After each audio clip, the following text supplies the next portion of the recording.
Prenons place à la Southwark Crown Court, où la sentence de l'ancien officier David Carrick, qui travaillait pour la Metropolitan Police, est sur le point d'être prononcée. Il a été arrêté en 2021 et, après avoir clamé son innocence pendant 1 an, il a fini par plaider coupable de plusieurs chefs d'accusation de viol commis entre 2003 et 2020. Quel sera le verdict pour ce violeur en série? Nous le saurons bientôt. Après une brève carrière dans l'armée britannique, David Carrick a rejoint la police métropolitaine en tant qu'officier en 2001. Pendant très longtemps, il était évident que Carrick avait une propension à la cruauté, car la Metropolitan Police et d'autres forces de police britanniques ont reçu de nombreuses plaintes concernant ses comportements. Il a même été surnommé Bastard Dave par ses collègues en raison de la brutalité dont il pouvait faire preuve. Malgré cela, Carrick est resté officier de police et, entre 2003 et 2020, il s'est lancé dans une sorte de folie sexuelle, au cours de laquelle il a continuellement abusé et violé plusieurs femmes dans la région du Hertfordshire, en Angleterre, où il vivait. Son mode opératoire consistait à rechercher ses victimes sur des sites de rencontres, tels que Tinder et Badoo. Son identité de policier permettait à ces femmes de lui faire facilement confiance. Lorsqu'il les rencontrait, il les agressait sexuellement. Dans un cas, il a rencontré une femme sur Tinder, et lors de leur première rencontre, il lui a montré sa carte de police, s'est vanté de rencontrer des personnes célèbres et a même dit qu'il possédait un serpent de compagnie. Selon elle, Carrick l'a abreuvé de boissons avant de l'emmener dans une chambre d'hôtel où il l'a violée. Il ne s'est pas contenté d'abuser sexuellement de ses victimes, il les a également dégradées en les frappant avec une ceinture, en urinant sur elles et même en les enfermant dans de petits espaces. Une autre de ses victimes a déclaré qu'il l'avait violée en la menaçant d'une arme à feu. Dans d'autres cas, il a menotté les femmes et les a menacées pour qu'elles ne dénoncent pas le crime. L'une des femmes a raconté qu'il lui avait envoyé une photo de son arme de police avec l'avertissement suivant. « N'oubliez pas que je suis le patron. N'oubliez pas que c'est moi le patron. » Tout cela a finalement pris fin en octobre 2021, lorsqu'une de ses victimes a eu l'audace de dénoncer ces crimes. Elle avait entendu parler de l'officier de police du Met Wayne Couzens, qui avait enlevé, violé et assassiné Sarah Everard. Cela lui a donné le courage de parler ouvertement de ses propres abus, et Carrick a été arrêté et inculpé. Il a d'abord plaidé non coupable des accusations portées contre lui, mais en décembre 2022, à la cour criminelle de l'Old Bailey, Carrick a plaidé coupable de 85 infractions graves, dont 49 accusations de viol à l'encontre de 12 victimes féminines. Le 7 février 2023, il a comparu devant la Southwark Crown Court pour sa condamnation. La juge Bobby Chimagrub a condamné Carrick à 36 peines d'emprisonnement à perpétuité, avec une peine minimale de 30 ans, dont 239 jours, avant qu'il ne devienne éligible à la libération conditionnelle. La date de sa libération conditionnelle est donc fixée au 2 mai 2052. Nous nous rendrons ensuite à la Cour de district des États-Unis pour la condamnation de Joseph Miedianowski, considéré comme le policier le plus corrompu de Chicago. Miedianowski a été accusé de racket et de trafic de drogue pendant la majeure partie de sa carrière. Prenez place dans la salle d'audience pendant que nous découvrons son verdict. À un moment donné, Joseph Miedianowski avait des états de service irréprochables et était très apprécié pour son rôle dans la découverte d'activités illégales de contrebande et de gangs. En fait, il était considéré comme une sorte de spécialiste de la criminalité des gangs, d'autant plus qu'il disposait d'une longue liste d'informateurs de rue qui, selon lui, l'aidaient à élucider ses affaires. Ce que beaucoup ignoraient, c'est qu'une personnalité bien plus sinistre se cachait derrière l'insigne.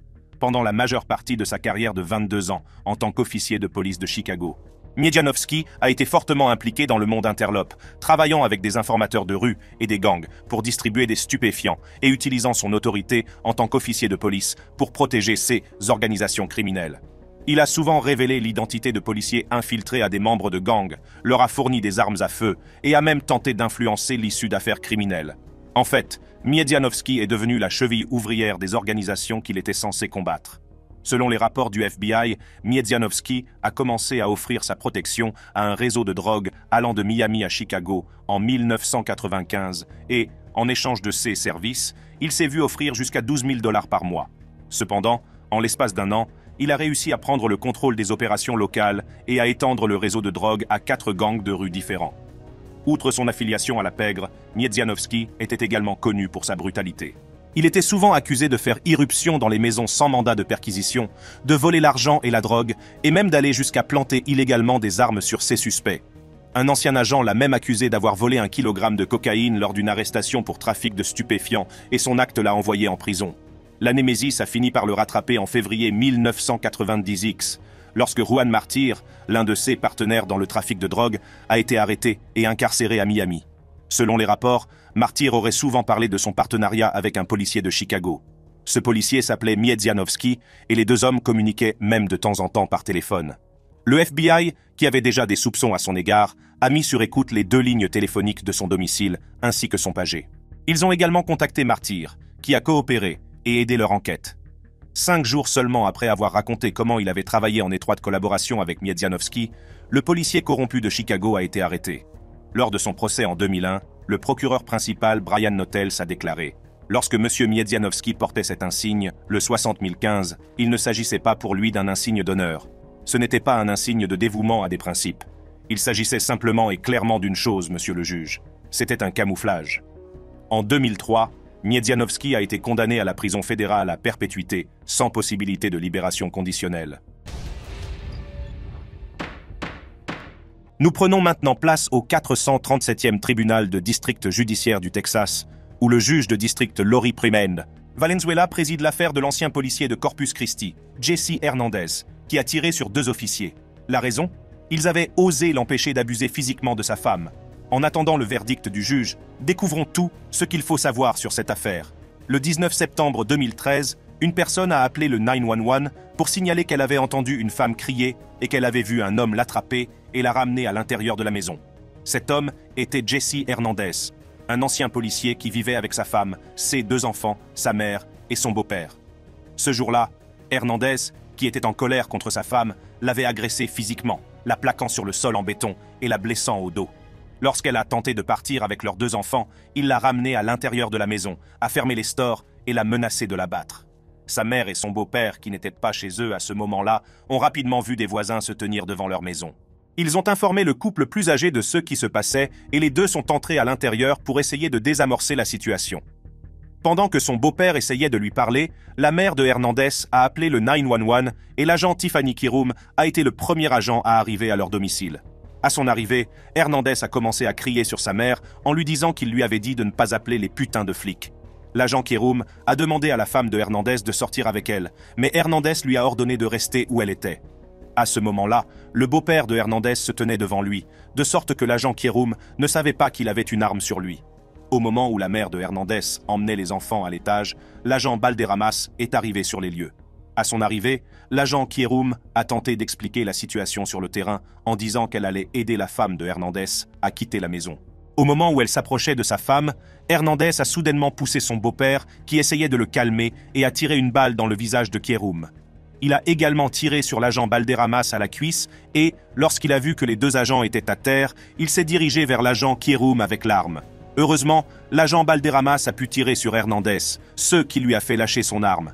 À ce moment-là, d'autres agents ont commencé à arriver sur les lieux et Hernandez a été arrêté. L'agent Balderramas a eu besoin de 4 mois de rééducation pour sa blessure à la jambe, la balle de l'arme de Hernandez lui ayant brisé le fémur. L'agent Kirum, bien que vivant, a subi des blessures encore plus graves et a dû subir 18 interventions chirurgicales en 19 mois. Elle a perdu l'ouïe d'une oreille, souffre d'une déficience permanente de la paupière gauche et de la cavité sinusale et d'une paralysie d'un côté du visage. Lors de son procès en 2015, Hernandez a été reconnu coupable d'agression aggravée contre un fonctionnaire et a été condamné à la prison à vie pour son acte horrible. Au tribunal de première instance du comté de Saginaw, le juge Darnell Jackson préside le procès effrayant de Kenneth Blue. Cet ancien policier du Michigan avait brutalement assassiné sa compagne et le bébé qu'elle portait, puis avait maquillé sa mort pour faire croire qu'elle s'était suicidée. Prenez place dans la salle d'audience où la justice est sur le point d'être rendue. Le 30 août 2011, le corps de Jennifer Webb, enceinte de 8 mois et demi, a été découverte dans son véhicule. Elle a été retrouvée près d'un fossé, une rallonge électrique attachée à son cou. La rallonge était suspendue à la galerie du véhicule. Son corps a été découvert par 2 officiers de police du canton de Buena Vista, nommés Kenneth Blue et Tim Patterson. L'agent Patterson a estimé qu'il s'agissait d'un suicide et le central a été prévenu. Cependant, il a noté que certaines choses ne collaient pas. L'agent Blue était censé être de service ce même jour à partir de 22 heures, mais pendant environ 30 minutes, il ne s'est pas présenté. Il n'a pas non plus répondu aux multiples tentatives de le joindre via sa radio de patrouille, l'ordinateur de sa voiture de patrouille et même son téléphone portable. Inquiet, l'agent Patterson a décidé de se rendre dans la zone où Blue était connu pour patrouiller. Peu de temps après, il a trouvé la voiture de patrouille de Blue avec son projecteur braqué sur une Pontiac Aztek. Lorsque Blue a vu que Patterson était arrivé sur les lieux, il est sorti de son véhicule et a stagné pendant un moment avant d'annoncer qu'il y avait un corps. L'agent Patterson a noté qu'il semblait très en sueur et nerveux sur les lieux, ce qui était assez étrange étant donné qu'en tant qu'agent, Blue avait vu de nombreuses scènes de crimes et d'accidents horribles. Il avait également une tache rouge dans l'œil qui allait bientôt devenir bleue et noire. Lorsque les officiers ont annoncé la nouvelle de la mort de Webb à ses parents, ceux-ci ont refusé de croire qu'elle était suicidaire. Ils ont expliqué au détective chargé de l'enquête qu'elle était impatiente d'avoir son bébé et lui ont même montré les préparatifs qu'elle avait faits pour le corps. Les parents de Webb ont également identifié Kenneth Blue comme étant le père du bébé et ont mentionné que leur fille avait prévu de rencontrer le policier le soir de sa mort. C'est alors que les pièces du puzzle ont commencé à se mettre en place. L'officier Blue, un homme marié, avait une liaison avec Webb. C'est lui qui a tué Webb en l'étranglant et les preuves trouvées sur la scène de crime l'ont encore plus incriminé. Les enquêteurs ont trouvé sur les lieux du crime un mégot de cigarette dont l'ADN correspondait à celui de Blue, des traces de son sang sur le cordon électrique, les vêtements de Webb et même son uniforme. Il a été arrêté et, en octobre 2012, a été reconnu coupable du meurtre prémédité au premier degré de Webb. Le 5 novembre 2012, Blue a comparu devant le tribunal pour le prononcer de sa peine. Le juge Jackson l'a condamné à la prison à vie, sans possibilité de libération conditionnelle, en déclarant « Tout comme vous avez comploté et planifié le meurtre de Jennifer Webb, vous avez nécessairement aussi comploté et planifié le meurtre de son bébé. Vous deviez savoir qu'en la tuant, le bébé allait également mourir. » Nous nous rendons maintenant au tribunal de district du comté d'Oklahoma, où se déroule actuellement l'affaire controversée de Daniel Holtzclaw. L'ancien policier a été reconnu coupable de multiples délits sexuels, tous commis alors qu'il travaillait pour la police d'Oklahoma City. Ce qui rend cette affaire particulièrement troublante, c'est que toutes ces victimes étaient des femmes afro-américaines, ce qui en fait en quelque sorte une affaire raciale. Installez-vous confortablement pendant que nous découvrons les conséquences de ces actes. Comme tous les autres policiers, Daniel Ken Holtzclaw avait prêté serment de protéger toutes les vies. Pourtant, il semble que ce serment ne signifiait rien pour lui, puisqu'il a été accusé d'avoir agressé sexuellement plusieurs Afro-Américaines entre décembre 2013 et juin 2014. Holtzclaw ne se contentait pas de cibler les femmes noires, il s'assurait que ses victimes venaient des quartiers pauvres de la ville, et qu'elles avaient un casier judiciaire ou un mandat d'arrêt non exécuté. En vérifiant les antécédents de ces femmes, il s'assurait que ces victimes étaient des femmes auxquelles les autorités ne prêteraient pas beaucoup d'attention si elles portaient plainte parce qu'elles avaient des antécédents criminels. En d'autres termes, il s'assurait que ces proies étaient des femmes sans défense et sans voix pour appeler à l'aide. Dans un cas, il avait arrêté l'une de ses victimes, Shonda Green Sade Hill, 24 ans, alors qu'elle était en état d'ébriété. Elle a été emmenée à l'hôpital pour y être désintoxiquée, mais alors qu'elle était menottée au lit d'hôpital, il l'a violée et l'a forcée à avoir des rapports sexuels oraux avec lui, en lui promettant d'abandonner les charges qui pesaient contre elle. Comme si cela n'était pas assez traumatisant, Holtzclaw a commencé à la traquer sur les médias sociaux et l'a même suivie jusqu'à son domicile. Ces actes malsains ont fini par être révélés le 18 juin 2014. Vers 2 heures du matin, après avoir terminé son service dans le nord-est d'Oklahoma City, il a effectué un contrôle routier qu'il n'a pas signalé à la police. Sa dernière victime était Janie Ligons, 57 ans, grand-mère de 12 enfants, qui passait dans la zone qu'il ciblait habituellement. Ce que Holtzclaw ignorait, c'est que Ligons n'était pas une pauvre femme noire et qu'elle n'avait pas de casier judiciaire. Il l'a forcée à lui faire une fellation juste après lui avoir demandé de baisser son pantalon. Une fois qu'il a eu fini et qu'il l'a laissé partir, Ligon a immédiatement porté plainte auprès de la police. Cet acte singulier a ouvert une boîte de Pandore qui a mis en lumière la piste des abus sexuels de Holtzclaw, de Ligon, 57 ans, jusqu'à une victime de 17 ans. Le 21 août 2014, Holtzclaw a été arrêté et après le début de son procès, il a été licencié en janvier 2015. Le 10 décembre 2015, Holtzclaw a été reconnu coupable de 18 accusations sexuelles sur 36 chefs d'accusation, ce qui lui a valu une peine de 263 ans de prison, même s'il a continué à clamer son innocence tout au long de son procès. Le 21 janvier 2016, Holtzclaw a comparu devant le tribunal pour le prononcer de la sentence. Cela signifiait que Holtzclaw allait passer le reste de sa vie enfermé derrière des barreaux. Holtzclaw a continué à faire appel de sa condamnation en clamant son innocence. Au Cass County Circuit Court, un ancien policier de Grandview est sur le point d'être condamné dans une affaire choquante qui a été révélée à la suite d'un double meurtre. Pendant longtemps, Jeffrey Dean Morland, policier à la retraite, a réussi à échapper à la police après avoir brutalement assassiné 2 femmes à leur domicile. De manière surprenante, il a suffi d'un portrait robot pour le coincer, et la justice doit maintenant être rendue. Le 29 octobre 2010, Paige User est allée prendre des nouvelles de Nina Whitney, sa mère âgée de 75 ans, dont elle n'avait pas eu de nouvelles depuis un certain temps. Lorsqu'elle est arrivée au domicile de Nina Whitney, dans le sud de Kansas City, elle a trouvé sa mère étalée sur le ventre au pied de l'escalier, morte, et a immédiatement appelé le 911, pensant qu'elle était peut-être tombée après avoir subi une crise cardiaque. Lorsque les enquêteurs sont arrivés sur les lieux et ont retourné Whitney, ils se sont rendus compte qu'elle avait été sauvagement assassinée, car elle portait plusieurs coups de couteau dans la poitrine et d'autres blessures défensives. Son chemisier dépourvu de boutons était remonté jusqu'à ses seins et des signes indiquaient qu'elle avait été agressée sexuellement. Les enquêteurs ont découvert que le robinet de sa baignoire avait été laissé ouvert. Ils ont également trouvé un couteau plié et ensanglanté dans le tiroir de la cuisine. Toutes les tentatives pour retrouver son meurtrier ont échoué, car l'ADN prélevé sur le corps de Whitney ne correspondait à aucun des suspects, mais plutôt à celui d'un inconnu retrouvé sur les lieux d'un autre meurtre. Le 5 novembre 2008, la police a découvert le corps assassiné de Carol Jo Robert à son domicile de Harrisonville, dans le Missouri. Cette femme mariée et mère de 2 enfants a été tuée par balle, agressée sexuellement, et le robinet de sa baignoire avait été laissé ouvert. Aucun suspect n'a jamais été trouvé et l'affaire a été classée sans suite.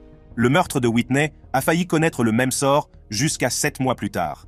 Dans ce que User a décrit comme un moment de révélation, elle était passée devant un panneau d'affichage sur lequel figurait le portrait robot de l'assassin de sa mère lorsqu'elle a soudain réalisé qu'elle savait qui était l'assassin. Cela m'a fait l'effet d'une tonne de briques. J'ai littéralement été frappé lorsque je conduisais sur l'autoroute et que j'ai jeté un coup d'œil sur le panneau d'affichage. J'ai eu une révélation. C'était Jeff, a-t-elle déclaré. Jeff Morland était son petit ami depuis des décennies. Ils sont sortis ensemble pendant 3 ans avant de rompre en 1987. Madame User a déclaré que la dernière fois qu'elle avait vu Morland, c'était en 1994. Monsieur Morland est devenu policier au sein de la police de Grandview jusqu'à ce qu'il prenne sa retraite en juin 2005 à la suite d'un diagnostic de maladie de Parkinson. Après des enquêtes plus approfondies, il a été prouvé que c'était lui qui avait assassiné Whitney et Roberts. Morland a été rapidement condamné à la prison à vie sans possibilité de libération conditionnelle pour le meurtre de Carol Jo Roberts. Et, alors qu'il purgeait encore cette peine, il a plaidé coupable de meurtre au second degré et d'action criminelle armée pour la mort de Nina Whitney. Pour le second meurtre, il a été condamné à 20 ans de prison pour le meurtre et à 10 ans pour l'action criminelle armée, ce qui a scellé son destin. Prenez place au tribunal du comté de Suffolk, où le juge s'apprête à condamner Michael Valva, ancien officier de la police de New York. Considéré comme l'une des affaires les plus déchirantes jamais soumises à un jury de Long Island, Valva a été condamné pour la mort de son fils de 8 ans, contraint de dormir dans le garage glacial de la famille. Le 17 janvier 2020, la police du comté de Suffolk a reçu un appel du domicile de Valva, à Long Island. Selon le rapport, son fils de 8 ans, Thomas, est tombé dans l'allée en essayant d'attraper le bus scolaire et a perdu connaissance. Des agents sont immédiatement arrivés sur les lieux et ont trouvé Valva en train de pratiquer une réanimation cardio-pulmonaire sur le jeune garçon dont la température n'était que de 76 degrés. Lorsqu'il a été transporté à l'hôpital, son décès a été constaté. Cependant, les enquêtes ne tardent pas à montrer que la mort de Thomas n'est pas le fruit du hasard. Michael Valva et ses 3 fils vivaient avec sa fiancée de l'époque, Angelina Paulina, et ses 3 filles dans une maison située sur Bittersweet Lane à Center Moriches. Thomas Valva et son frère aîné Anthony Valva, tous 2 autistes, étaient maltraités par leurs parents. Selon les preuves obtenues grâce au système de sécurité de la maison du couple, les 2 garçons ont été contraints de passer 16 heures dans le garage de la famille par une nuit glaciale, sans chauffage, matelas, couverture ou même accès à la salle de bain. À un moment donné de la nuit, l'enfant de 8 ans s'est réveillé sur le sol en ciment et a souillé son pantalon. Les images de la caméra de surveillance de la maison ont révélé que Valva, voyant que son fils s'était souillé, s'est mis à lui crier dessus. Il a menacé le jeune enfant et lui a ordonné de sortir dans le froid glacial pour l'asperger d'eau. Pendant qu'il était dehors, Thomas a perdu connaissance et est tombé plusieurs fois sur la terrasse en béton de l'arrière-cour. Malgré cette situation effrayante, Valva a tardé à appeler les secours pendant au moins 1 heure. Lorsque Thomas a finalement été transporté à l'hôpital, il était décédé des suites de complications liées à l'hypothermie. Valva et sa fiancée ont été arrêtés. Malgré les preuves de ces abus, Valva a pleuré lors de son procès en 2022 en affirmant qu'il n'avait jamais voulu que son fils meure. En novembre 2022, Il a été reconnu coupable de meurtre au second degré et de 4 chefs d'accusation de mise en danger du bien-être d'un enfant. Michael Valva a finalement été condamné à 25 ans de prison pour la mort de Thomas. Paulina, dont la condamnation était prévue dans le cadre d'un autre procès pour meurtre, risque également une peine de 25 ans de prison. Nous allons maintenant nous pencher sur le cas d'un ancien policier de Géorgie qui a été reconnu coupable du meurtre de Gregory Towns, 24 ans, un homme noir non armé qui a été tué par un taser alors qu'il était menotté. Prenez place à la Cour supérieure du comté de Fulton, où un juge s'apprête à prononcer la sentence pour le rôle de Marcus Eberhardt dans le meurtre de Gregory Towns. Le 11 avril 2014, Marcus Eberhardt et Howard Wims, officiers à East Point, ont répondu à un appel de violence domestique passé par Hazel Smith, la petite amie de Gregory Towns. Arrivés à son appartement, ils ont tenté de confronter Towns qui s'est enfui.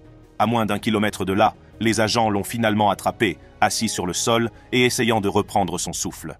Il a été menotté, mais selon les procureurs, Towns a prétendu qu'il était trop fatigué pour marcher jusqu'à la voiture de patrouille des officiers. Les officiers, quant à eux, ont déclaré que Towns avait refusé d'obéir à l'ordre de descendre du sol et qu'ils avaient donc utilisé leur pistolet à impulsion électrique pour l'obliger à obtempérer. Même lorsqu'il est tombé dans le lit d'un ruisseau, les agents ont continué à utiliser leur taser jusqu'à ce qu'ils perdent connaissance. Lorsque les secours sont arrivés sur les lieux, ils ont découvert que Towns n'avait plus de pouls. L'autopsie a révélé qu'il était mort d'une maladie cardiovasculaire hypertensive exacerbée par l'effort physique et la stimulation électrique. Dans leur rapport d'incident, les 2 agents ont déclaré n'avoir utilisé leur taser que 5 fois sur Towns, alors que les preuves montrent que le jeune homme de 24 ans a reçu au moins 14 coups de taser. Les agents Eberhardt et Wims ont été arrêtés et inculpés de meurtre et d'autres chefs d'accusation. Lors de leur procès en 2016, les 2 agents ont été reconnus coupables des charges retenues contre eux. La même année, Eberhardt, qui a démissionné de son poste d'officier, a été condamné à la prison à vie avec possibilité de libération conditionnelle au bout de 30 ans pour le meurtre de Gregory Towns. Wims, quant à lui, a été licencié et condamné à 5 ans de prison à purger pendant 18 mois après avoir été reconnu coupable d'homicide involontaire, de conduite imprudente et de violation du serment d'office. Préparez-vous à une nouvelle affaire ahurissante au tribunal de district du comté d'Escambia, où la sentence d'un policier de Manford, âgé de 50 ans, est en cours. Michael Neely a été reconnu coupable du meurtre de son chef de police et de son meilleur ami, après une soirée arrosée dans une chambre d'hôtel de Pensacola Beach, en Floride. Découvrons quelle sera la peine prononcée pour cet acte brutal. En novembre 2019, Michael Neely et son chef de police et ami Lucky Miller se sont rendus de l'Oklahoma à Pensacola pour assister à une conférence sur l'application de la loi à l'hôtel Hilton Pensacola Beach sur Via de Luna Drive. Les 2 hommes ont réservé une chambre commune et tout semblait aller pour le mieux jusqu'à ce que le personnel de l'hôtel reçoive de nombreuses plaintes concernant le bruit provenant de la chambre des hommes. Un agent de sécurité chargé de vérifier ce qui se passait est entré dans la chambre et a trouvé Neely assis sur Miller, marmonnant des mots inintelligibles. Lorsque les secours sont arrivés sur les lieux, Miller ne réagissait pas et son visage semblait avoir été brutalement battu, l'œil droit étant gonflé. La main droite de Neely était également enflée et rouge. Selon les rapports médico-légaux, Miller a subi environ 5 traumatismes crâniens dus à des objets contondants juste avant sa mort. Apparemment, les 2 hommes étaient en état d'ébriété avancée et ont eu une altercation physique. Un autre invité a déclaré aux enquêteurs qu'il avait entendu un grondement suivi d'une voix disant « Arrête Mike !» à plusieurs reprises. Au moment du meurtre, Neely présentait un taux d'alcoolémie de 0,294 et Miller, au moment de sa mort, un taux de 0,334. Lorsque Neely a été interrogé, il a déclaré qu'il n'avait aucune idée de ce qui s'était passé. Rien de tout cela n'a eu d'importance au tribunal, puisque Neely a été reconnu coupable du meurtre au second degré de Lucky Miller le 30 mars 2021 et que sa condamnation était prévue pour le 29 avril. L'épouse de Neely, qui était présente à l'audience de détermination de la peine, a demandé au juge de faire preuve de clémence en déclarant « Mike ne ferait jamais de mal à quelqu'un intentionnellement. Je vis avec lui depuis 21 ans, je le sais. S'il vous plaît, soyez indulgents et ayez pitié de nous. » Le père de Miller, quant à lui, a demandé au juge la peine la plus sévère possible pour un meurtre au second degré. Finalement, justice a été rendue puisque Neely a été condamné à la prison à vie pour les coups portés à Lucky Miller. Notre dernière affaire se déroule au Miami-Dade Judicial Circuit Court, où un officier de Miami-Dade en disgrâce est accusé d'avoir abusé sexuellement de plusieurs jeunes filles. L'une de ses victimes n'avait que 8 ans lorsqu'elle a déclaré qu'il l'avait agressée sexuellement. Prenez place dans la salle d'audience du tribunal de Miami-Dade où l'ex-flic Braulio González est sur le point d'être condamné pour ses horribles crimes sexuels contre des mineurs. En 2018, l'ancien policier de Miami-Dade Braulio González a été arrêté après qu'une parente a déclaré à son psychologue que González l'avait agressée sexuellement alors qu'elle n'avait que 8 ans. Selon les documents judiciaires contenant son témoignage, elle s'est réveillée avec González pointant une arme à feu sur sa tête. Il lui a dit que si elle ne le suivait pas, il tuerait son frère ou sa sœur qui était allongée sur un autre lit dans la même chambre. Elle a déclaré avoir eu très peur et l'a suivi dans sa chambre à coucher où il a mis un film et lui a demandé de s'allonger sur le lit à côté de lui. Il a alors commencé à lui parcourir le ventre, à lui caresser le vagin, les seins et les fesses par-dessus ses vêtements. Selon elle, ces abus se sont poursuivis à partir de 2011 et se sont terminés en 2013, lorsqu'elle a atteint l'âge de 10 ans. Après l'arrestation et l'inculpation de M. González, d'autres victimes ont commencé à parler des épreuves qu'elles ont subies entre ses mains. L'une de ces victimes mineures a également accusé M. González d'être entré dans une salle de bain et de l'avoir regardé se doucher alors qu'elle était âgée de 9 à 11 ans. Lors de son audition au tribunal, une autre de ses victimes lui a dit « Je garderai à jamais cette cicatrice que vous avez imprimée sur moi ». Ces accusations d'ordre sexuel ne sont pas nécessairement une surprise, étant donné que l'ancien policier de Miami-Dade faisait l'objet de nombreuses allégations de violences domestiques et d'abus de la part de ses anciennes amantes. En fait, les dossiers du tribunal montrent qu'une femme a obtenu une ordonnance restrictive contre lui en 2010 après l'avoir accusé de violences domestiques. Malgré ces allégations, M. González a été autorisé à conserver son emploi.